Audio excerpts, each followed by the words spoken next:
बिस्मिल्लाहिर्रहमानिर्रहीम। अस्सलामुअलैकुम dear students, मैं हूं हबीबुल्लाह कमर और आज हम बात करेंगे lecture number 3 theory of automata के बारे में।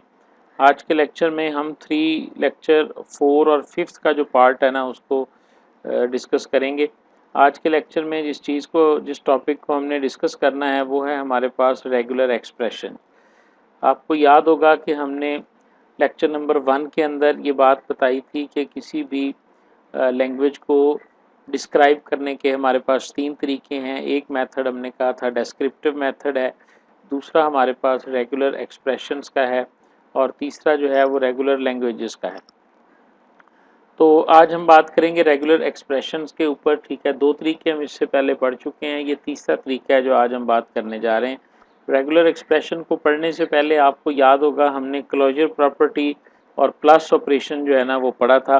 क्लोजर प्रॉपर्टी और प्लस ऑपरेशन में जो फ़र्क था वो ये था कि जब हम closure property Kleene closure apply करते थे तो उसमें वैसी तमाम स्ट्रिंग्स जनरेट होती थी जिनके अंदर जो है वो लैम्डा यानी कि ब्लैंक स्ट्रिंग भी शामिल होती थी, और प्लस ऑपरेशन के ज़रिए हमारे पास ऐसी स्ट्रिंग्स पैदा होती थी कि जिनके अंदर जो है वो लैम्डा मौजूद नहीं होता था। ठीक है जी, याद करेंगे वही बात लिखी हुई है। As discussed earlier that A static यानी A closure generates lambda a double a triple a and a plus generates a double a triple a. The only difference between the Klein closure operator and the Klein plus operator is the exclusion of lambda string. A star includes empty string while a plus does not include the lambda string respectively. अब ये अगर हम बात करते हैं कि ए star से हमें जो मिलता है वो मिलता है जी कि इसमें लैम्डा है, ए है। इसको जब हम सेट फॉर्मेट में लिखेंगे तो हम इसे कहेंगे कि ये इससे एक लैंग्वेज जनरेट होगी है L1। लैंग्वेज से मुराद क्या होता है? लैंग्वेज की तारीफ हमने ये की थी कि किसी भी अल्फ़ाबेट के ऊपर मुश्तमिल ऐसी तमाम स्ट्रिंग्स जो किसी रूल्स एंड रेगुलेशन के तहत बन रही हैं उसे हम लैंग्वेज कहेंगे। ये फॉर्मल लैंग्वेज है, it's not an informal language. इसके अंदर कोई ना कोई अल्फ़ाबेट होगा और डेफिनेटली उसके साथ जो है वो आपके पास उसी अल्फ़ाबेट के साथ जो है कोई ना कोई रूल होगा जी। ठीक है, तो अब आप देखें जी A star A closure and A star A generates L2। अगर L2 हमारे पास ये वाली लैंग्वेज है तो ये किस किस से जनरेट होती है। उसके बाद आ गया जी recursive definition of regular expression. जी हम किस तरह से रेगुलर एक्सप्रेशन को डिफाइन करेंगे। सबसे पहला तरीका हम लिखेंगे स्टेप 1 में every letter of sigma includes lambda is a regular expression. जी हमने सिग्मा से मुराद यहाँ पे क्या है? अल्फ़ाबेट है। अल्फ़ाबेट में आपने ए बी जो कुछ भी लिखा हुआ है वो आपका एक अल्फ़ाबेट है। अगर आपके पास एक अल्फ़ाबेट है for example A comma B, तो हर लेटर उसका प्लस लैम्डा यानी एम्प्टी स्ट्रिंग ये एक रेगुलर एक्सप्रेशन कहलाती है। ठीक है जी।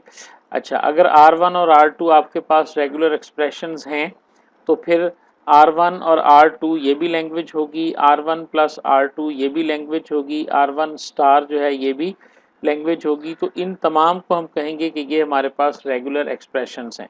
यानी सिंपल वे में आप ये कह सकते हैं कि हमने जब देखें एक जो पहला तरीका था उसके अंदर हम लैंग्वेज को वर्ड्स की सूरत में डिस्क्राइब करते थे कि फॉर एग्जांपल हम इस तरह करके लिखते थे कि जी define even is a language which has all the strings of the length even।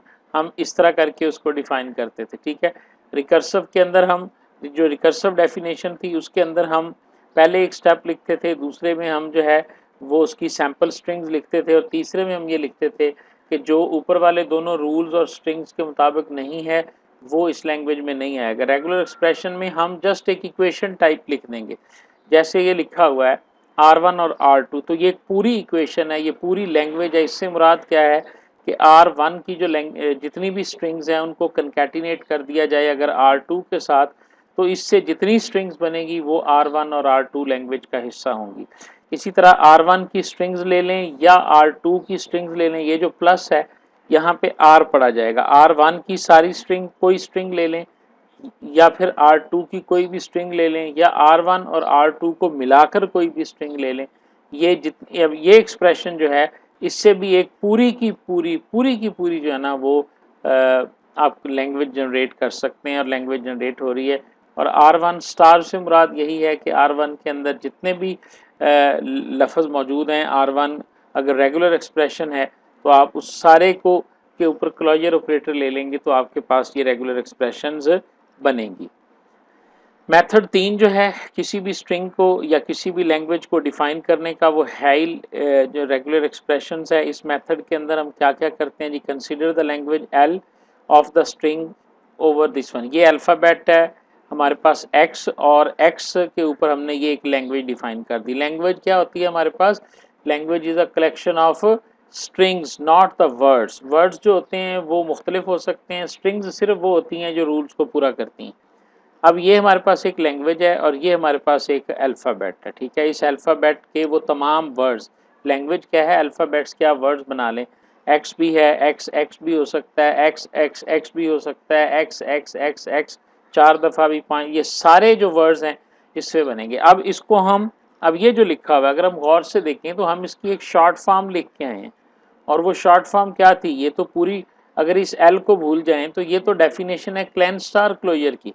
तो इसका मतलब ये हुआ कि हम इस पूरी लैंग्वेज को लिख सकते हैं सिग्मा स्टार, यानी अगर हम इसको sigma is equal to X लिखें तो हम इसको लिख सकते हैं सिग्मा स्टार।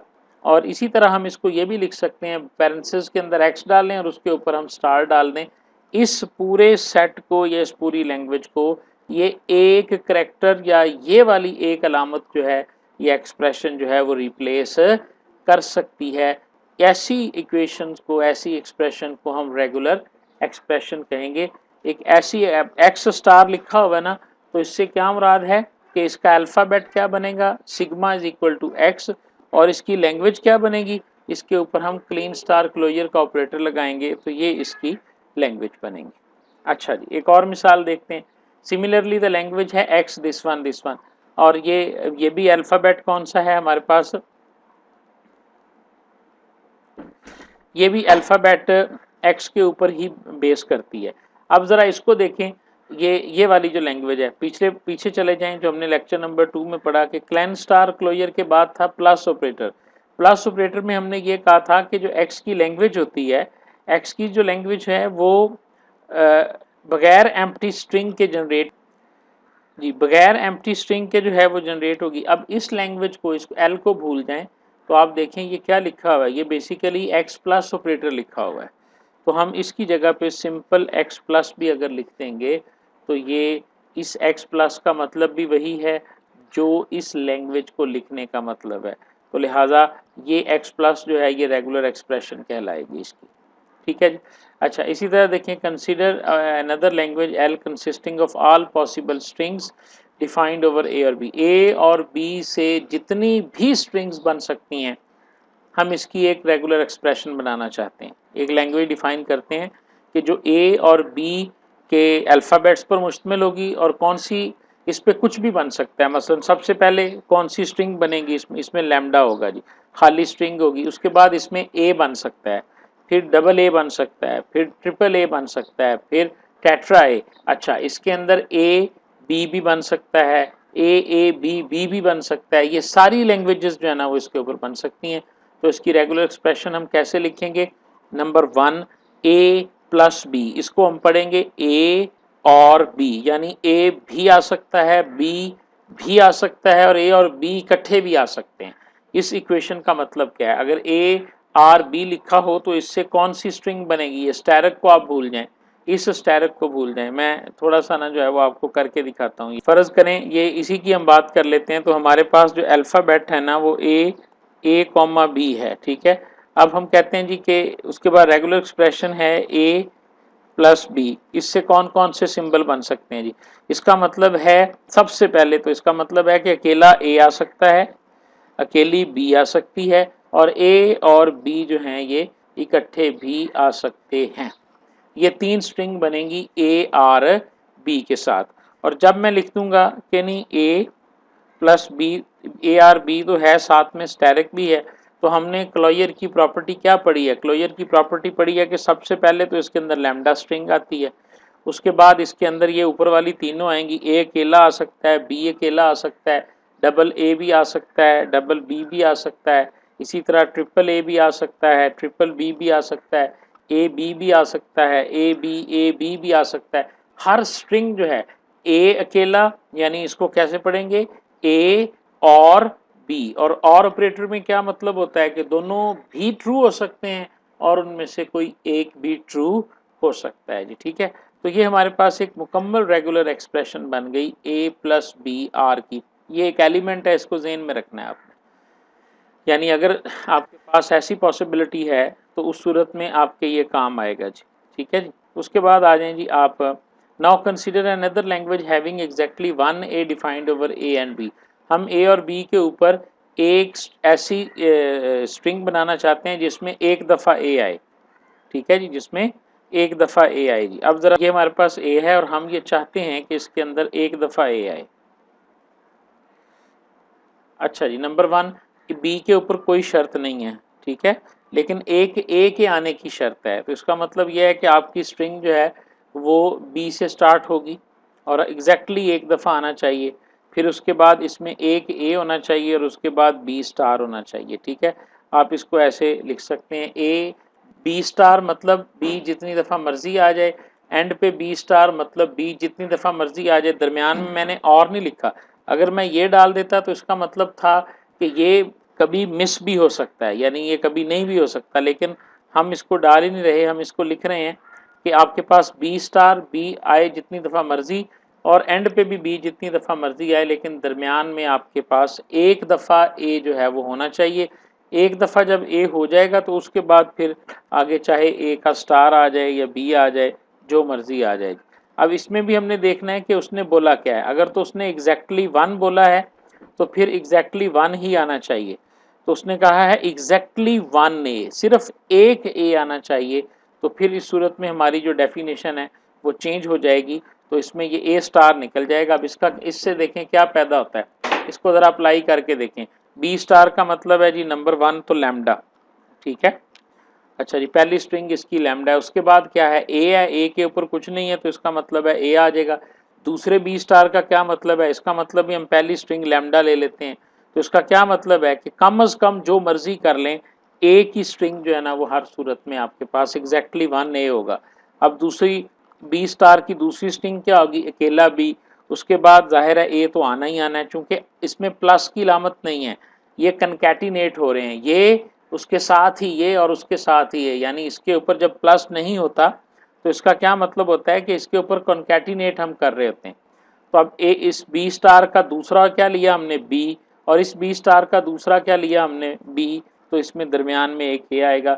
अब आप जितने मर्जी कम्बिनेशन ट्राई कर लें, कैसे भला, याद करो ना कि बी स्टार से जो लैंग्वेज बनेगी वो क्या होगी, उसमें सबसे पहले लैम्डा होगा, उसके बाद बी होगा, उसके बाद बी डबल बी होगा, उसके बाद ट्रिपल बी, और इस तरह ये चलती जाएगी। तो अब हमने क्या किया हुआ है कि बी स्टार, उसके बाद एक दफ़ा ए और फिर बी स्टार, तो जितने जो मर्जी इससे बना लें आपको एग्जैक्टली वन ए जो है वो मिलेगा। तो जो आपके पास ये वाली इक्वेशन है, यानी ये जो स्टेटमेंट दी हुई है कि एक ऐसी लैंग्वेज बनाएं जिसमें एग्जैक्टली एक दफ़ा ए आना चाहिए, ये इससे पूरा हो जाएगा B star A B star के साथ। अब now consider another language even length defined over A, then it regular expression में बी एज। अब इसका क्या मतलब है, वो कह रहा है कि इवन लेंथ कि जो लफ्ज इससे बने ना वो इवन लेंथ के होने चाहिए ए बी के साथ। अब देखें जी, ए बी हमारे पास अल्फ़ाबेट जो है वो ए कॉमा बी है, ए कॉमा बी है, और हम इसके साथ बनाना चाहते हैं एक ऐसी लैंग्वेज जिसकी लेंथ जो है वो इवन हो, इवन लेंथ वाली हम बनाना चाहते हैं, यानी कुछ भी हो। तो हम सबसे पहले तो इसमें लिखते हैं जी कि ए भी आ सकता है और बी भी आ सकता है, ठीक है। और उसके बाद हम लिखते हैं जी ए प्लस बी का स्टार, क्लोजर आपके पास आ जाएगा कि इसके बाद इसका जो है ना वो क्लोजर आ जाएगा जी। अब इसके अंदर आप देखें कि ये लैंग्वेज हमारे पास डिफाइन की हुई है और इसको हमने स्टार के तौर पे लिया हुआ है जी। स्टार इसका कैसे लेंगे, इस तरह करके हम इसका स्टार लेंगे जी। देखें इसको इसको ज़रा समझें कैसे है जी। ये लिखा हुआ है ए आर बी, यानी इसमें से या तो ए आएगा या बी आएगा, ठीक है। इसका मतलब क्या है, इसका मतलब है कि एक ए आ गया, ठीक है, और इधर से दूसरी तरफ से जो है ना वो बी आ गया। एक बात, या दूसरी पॉसिबिलिटी क्या है कि इस ए में से हम इस ए को अब छोड़ रहे हैं, इधर से बी आ गया और दूसरी तरफ से भी ए आ गया। अच्छा, इधर से भी ए आ गया और दूसरी तरफ से भी ए आ गया, ठीक है, और इधर से बी आ गया और दूसरी तरफ से भी बी आ गया। ये चार पॉसिबल स्ट्रिंग्स जो है ना वो इसके अंदर आ रही हैं जब हम इसके ज़रिए बनाते हैं। समझ आ रही है? इसके ज़रिए जब भी बनाते हैं तो आप देखें इसकी भी 2 है लेंथ, इसकी भी 2 है लेंथ और इसकी भी 2 है लेंथ। एक करैक्टर इसमें से आना ही आना है, और कौन सा, या ए आएगा या बी आएगा। और स्टार इस पे नहीं लिखा हुआ, अगर स्टार लिखा होता तो फिर लैम्डा आना था, नहीं। अच्छा, इसी तरह इसमें से भी ए और बी आना ही आना है, ठीक है। तो इसका मतलब है एक यहाँ से करैक्टर आएगा और एक करैक्टर यहाँ से आएगा। और अगर हम एक से जब यहाँ पे स्टार लगा देंगे तो अब इसका क्या मतलब है कि जो मिनिमम करैक्टर आने हैं वो आपके पास 2 आने हैं। उसके बाद जब भी इसका कॉम्बिनेशन बढ़ेगा या इसका क्लोजर लगेगा, तो अब ए बी का क्लोजर अगर लगेगा तो ये ए बी के साथ ही लगेगा ना, तो ये कितने बने 4। बी ए का लगेगा तो बी ए के साथ लगेगा, फिर एक दफ़ा लगेगा तो फिर ये बी ए हो जाएगा, तो ये 6 हो जाएंगे। इस बी बी का लगेगा तो बी बी के साथ, और 2 दफ़ा लगेगा तो ट्रिपल बी हो जाएगा। हर सूरत में इसकी लेंथ जो है वो हमारे पास इवन लेंथ ही रहेगी, ऑड लेंथ इसकी नहीं बनेगी। ये सारी जो एग्जाम्पल्स हैं जी ये आपको ज़बानी याद होनी चाहिए। यही एग्जाम्पल्स जो हैं वो पेपर और असाइनमेंट्स में आती हैं, बस थोड़ा सा डिफरेंस हो जाता है इसमें, याद रखिएगा।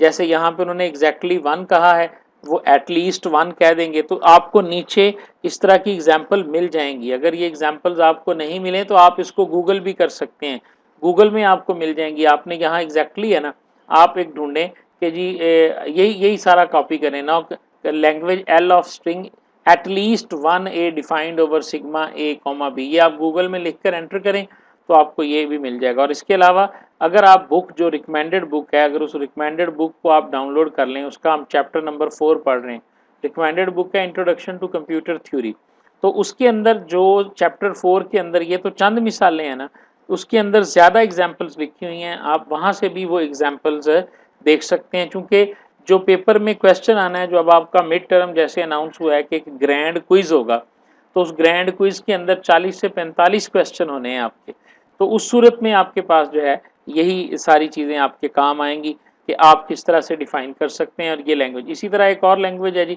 इसकी लेंथ वो कहता है जी ऑड होनी चाहिए, ये एक्सप्रेशन भी आपको याद करनी पड़ेगी, ठीक है जी, हर सूरत में ये आपको याद करनी पड़ेगी। अब इसमें हमने लेंथ को ऑड कर दिया तो हम 3 दफ़ा लिख देंगे ए प्लस बी और ए प्लस बी, और स्टार का स्टार ले लेंगे। या इवन के अंदर जब भी एक ऐड किया जाता है, इवन के अंदर किसी भी इवन नंबर में जब हम एक ऐड करते हैं तो वो क्या बन जाता है, वो हमारे पास ऑड नंबर बन जाता है। तो हमने इवन की तो ये बना ही ली है, ठीक है।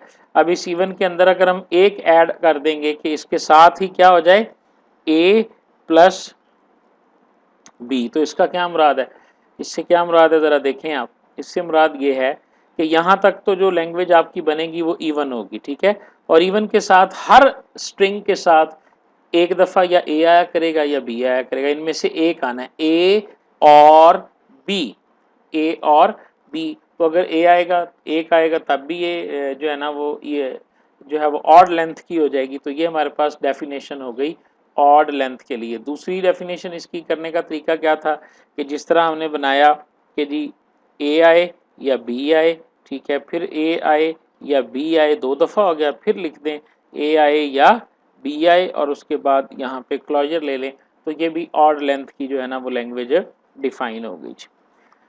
ठीक है जी, यहाँ तक समझ में आ गई। उसके बाद देखें जी, it may be noted that language may be expressed by more than one expression. हाँ जी, एक लैंग्वेज को हम एक से ज़्यादा एक्सप्रेशंस के अंदर भी मूव कर सकते हैं। जब आप लैंग्वेजेस को बनाएंगे, कम अज़ कम हर स्टूडेंट को उस बुक में से या नेट में से हेल्प लेके अगर आप लिखें रेगुलर एक्सप्रेशंस एग्जाम्पल्स, 10 लैंग्वेजेस ऐसी होनी चाहिए जो वो बनी हुई देखे, उनके सिंटैक्स को समझे, और उसके बाद कोई 5-10 वो ज़ुबानी खुद बनाए और उनको वेरीफाई करे, तो उसको लैंग्वेज और रेगुलर एक्सप्रेशन जो है वो बनानी आ जाएगी। अगर बनानी आ जाएगी तो उसके लिए आसान हो जाएगा जी। ये देखें जी, एटलीस्ट 1 ए वाली एग्जांपल भी आ गई। Consider the language defined over A comma B of words having at least 1 A, वो एग्जैक्टली 1 था। ये क्या कहता है जी कि एक कम अज़ कम इसके अंदर होना चाहिए, तो बिल्कुल वही है, ए बी स्टार आ गया, ए आ गया और ए बी स्टार आ गया। पहले हमने कहा था सिर्फ एक ए हो।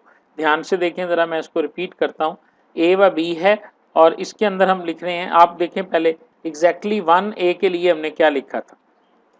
1A के लिए हमने ये लिखा कि बी का क्लोजर ले लो, उसके बाद एक ए आ जाए और बी का क्लोजर आ जाए। ठीक है, इसमें क्या हुआ था कि एक ही ए आएगा, क्योंकि इधर से भी सिर्फ बी आना है और इधर से भी सिर्फ बी आना है। अब उसने क्या कहा है, अब वो कह रहा है कि एट लीस्ट 1A, यानी एक ए हो, एटलीस्ट 1A, बाकी उससे ज़्यादा जितने मर्जी हो जाएं। तो अब सिंपली यही वाली जो है, यानी इसमें क्या पॉसिबिलिटी बन गई है, इसमें पॉसिबिलिटी बन गई है कि आपके पास एक दफ़ा तो ए आना ही आना है और एक से ज़्यादा दफ़ा भी वो आ सकते। तो हम इधर a प्लस बी जो है ना, इसका r ले लेंगे। ठीक है, इससे क्या मुराद है, ए भी आ सकता है, बी भी आ सकता है, और इधर भी जो है वो हम a प्लस बी का जो है ना वो क्लोजर ले लेंगे। तो ये लैंग्वेज बन गई जो कि एटलीस्ट 1 टाइम ए आएगा। अब इसी तरह पेपर में जो सवाल आता है, अगर वो कह देता है जी एटलीस्ट 1B आ जाए, समझ आ रही है, 1B, तो कहाँ पे चेंज होगी। हाँ जी, सिंपल सिर्फ और सिर्फ ये वाला जो पोर्शन है, इसकी जगह जो है ना वो आपकी चेंज होके बी आ जाएगी। तो इस तरह वो थोड़ा बहुत शफल करके जो है वो क्वेश्चंस पूछे जाते हैं। तो आप लोग जो है ना वो इसको तैयारी करेंगे जी, देखेंगे जी। ठीक है, इसी तरह ये एग्जांपल्स आपके सामने लिखी हुई हैं जी, ये एग्जांपल्स आपने कर लेनी है जी। उसके बाद चलते हैं जी आगे। ये आपका मेरा ख्याल है लेक्चर जो था ना वो ख़त्म हो गया। उसके बाद फिर एग्जाम्पल है जी, इवन इवन की एग्जाम्पल आपके सामने डिस्कस हुई है। इवन इवन कौन सी लैंग्वेज होती है, language of the strings A B having even number of A and even number of B, जिसमें इवन की तादाद में ए हो और इवन की तादाद में ही बी हो। अगर हम इसको लिखें तो इसमें क्या आएगा जी, देखें इसमें आएगा जी लैम्डा, लैम्डा के बाद डबल ए, अच्छा even number of A and even number of B उसने लिखा है जी। उसके बाद डबल बी आएगा, उसके बाद डबल ए और डबल बी आएगा, फिर डबल ए और डबल बी आ गया, फिर ए बी और ए बी है। तो इसमें भी आप देखें इवन नंबर में ही ए है और इवन नंबर में ही बी है जी। तो इसकी रेगुलर एक्सप्रेशन जो बनेगी, हम डबल ए और डबल बी इसको लिखेंगे, ताकि एक दफ़ा तो इसने आना ही आना है, और उसके बाद ए या बी का ए बी आ सकता है या बी ए कोई भी कम्बिनेशन आ सकता है, या ए डबल ए का कोई कम्बिनेशन आ जाएगा या डबल बी का कोई भी कॉम्बिनेशन आ जाएगा, यानी डबल ए और उसके बाद ए बी। यानी सिंपल सी बात है, मतलब मुझे ये ज़्यादा जो है ना सारी पॉसिबिलिटीज़ को हमने यहाँ पे लिस्ट करना होता है। Double A or double B, इससे क्या मुराद है, डबल ए आएगा या डबल बी आएगा। ये मैं आपको थोड़ा सा इधर करके दिखाता हूँ, तो शायद आपको जो है ना वो ज़्यादा इजीली समझ आ जाए।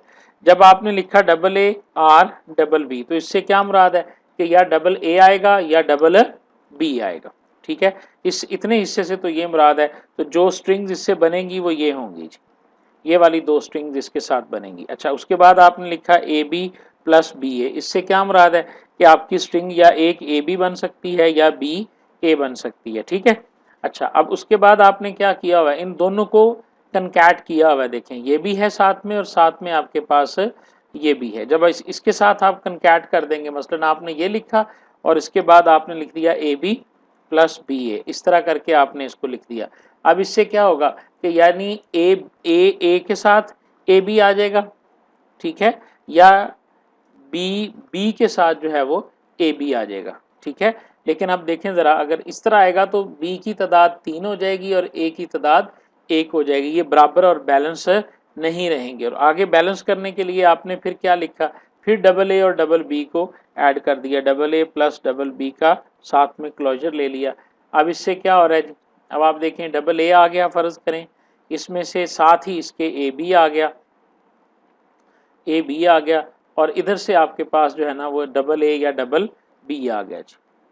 ये आपके पास जो है ना वो डबल बी आ गया जी। ठीक है, और उसके बाद आगे आपने लिख दिया ए बी और बी ए का क्लोजर आएगा, फिर इसके साथ आपने मेंशन कर दिया कि A B plus B A closure. तो ये लैंग्वेज हमारे पास बन जाएगी इवन की।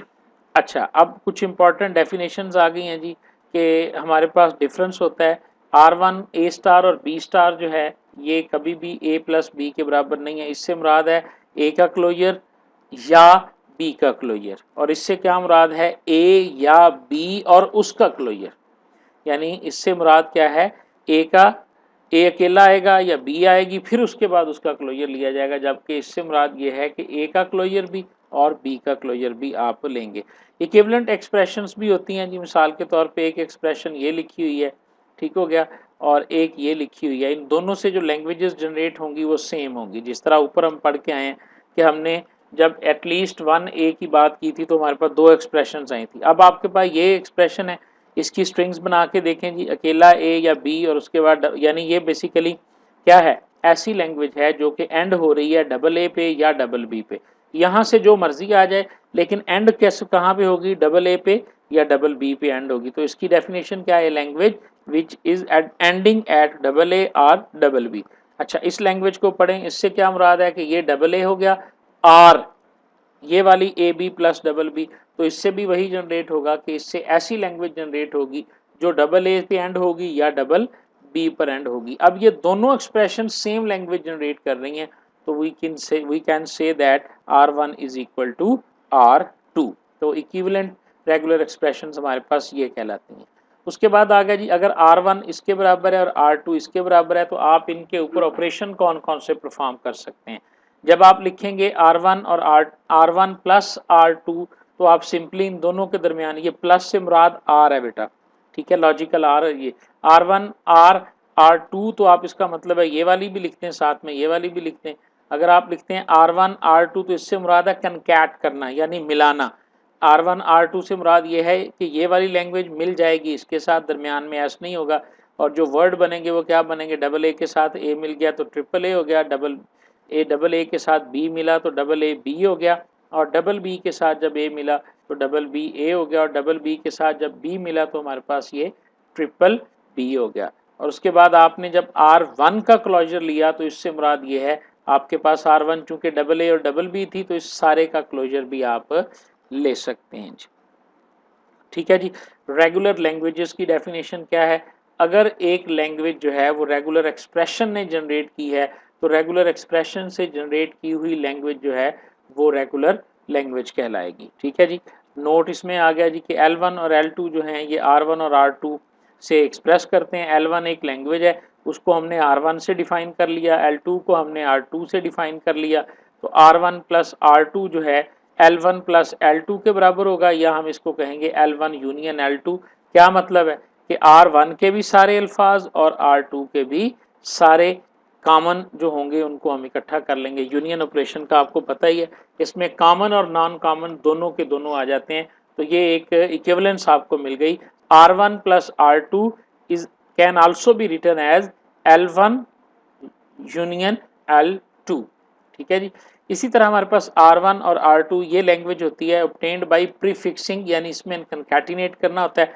प्रीफिक्सिंग पहले लगा देना, L2 के जितने लफ्ज हैं उनसे पहले आप R1 के तमाम अल्फाज को लगा देंगे तो ये बन जाएगी R1 R2। और R1 क्लोजर से हमें पता है कि तमाम combination including the null string जो है वो इसमें शामिल होते हैं, ठीक है जी। ये कुछ और एग्जांपल्स आपके सामने हैं, इन एग्जांपल्स को भी आपने खुद से याद करना है। और ये लेक्चर नंबर 3 और 4 जो है ये हमारा ख़त्म हो गया है। अब हम नेक्स्ट लेक्चर में फाइनाइट ऑटोमेटा के बारे में पढ़ेंगे। हमने फॉर्मल लैंग्वेज क्या होती है, फॉर्मल लैंग्वेजेस को डिफाइन करने के 3 तरीके थे, डेस्क्रिप्टिव वे, रिकर्सिव वे और रेगुलर एक्सप्रेशंस। इसकी प्रैक्टिस करनी पड़ेगी आपको। आपको उस बुक को PDF में डाउनलोड करके या एग्जाम्पल्स को देख के ये सोचना पड़ेगा कि रेगुलर एक्सप्रेशन डिस्क्रिप्शन से कैसे बनती है, या अगर आपको रेगुलर एक्सप्रेशन दी जाए तो उससे कौन सी लैंग्वेज जो है ना वो जनरेट होगी।